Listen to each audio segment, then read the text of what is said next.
This facility and facilities like this all across Illinois, all across this country are in real danger with the president's budget. We would slash funding for social service agencies.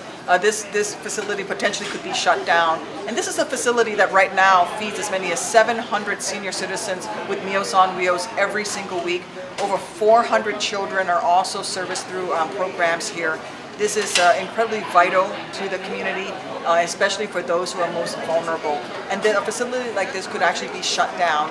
I'm here because I fully support the efforts of the volunteers who are here. I believe strongly that we need national service, and the AmeriCorps program is a way for people to serve in exchange for college money.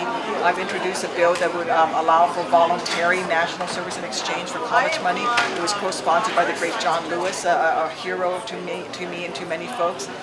But I just wanted to highlight the hard work that the folks here do every single day.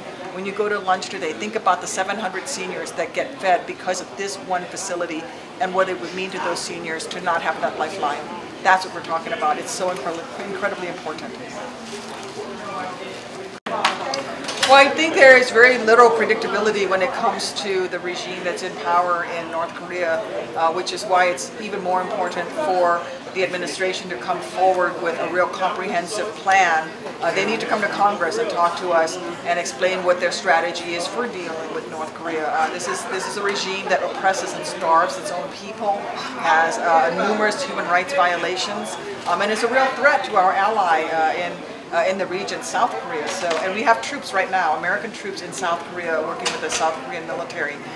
So I think what we need to do is to get a comprehensive plan from the president, certainly stand by our allies in South Korea and reinforce that partnership.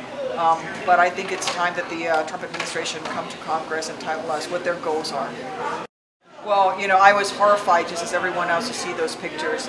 But remember that in addition to that one gas attack, the Syrian regime has been butchering its own people. They've been dropping barrel bombs on hospitals, on children, and on schools. Simply not acceptable. What we need to be doing is showing leadership and also pushing our allies in the region. This is our allies' backyard, and certainly be pressuring Russia and Iran to make sure that they put whatever pressure they can on the Assad regime. Whatever happens, I think that Bashar Assad must be removed from power. Whatever the brokered agreement is must include the removal of this man who's a butcher from power. Well, there are two things that the administration can do, and I wish they would do it, and I've been pressuring them to do it. One is we need to certainly do something about the Chinese who are dumping steel in this country.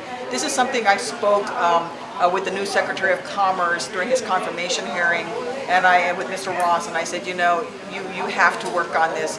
The Chinese have dumped steel here unfairly, selling steel below the cost of producing it and driving American steel manufacturers out of the market. And he agreed that that was what was happening. So I will personally be pressuring Mr. Ross, because I sit on the Commerce Committee, to fight for American manufacturers, fight for American steel makers on that front, to fight the Chinese for their illegal steel dumping. The other thing that the administration can do is come forward with an infrastructure plan.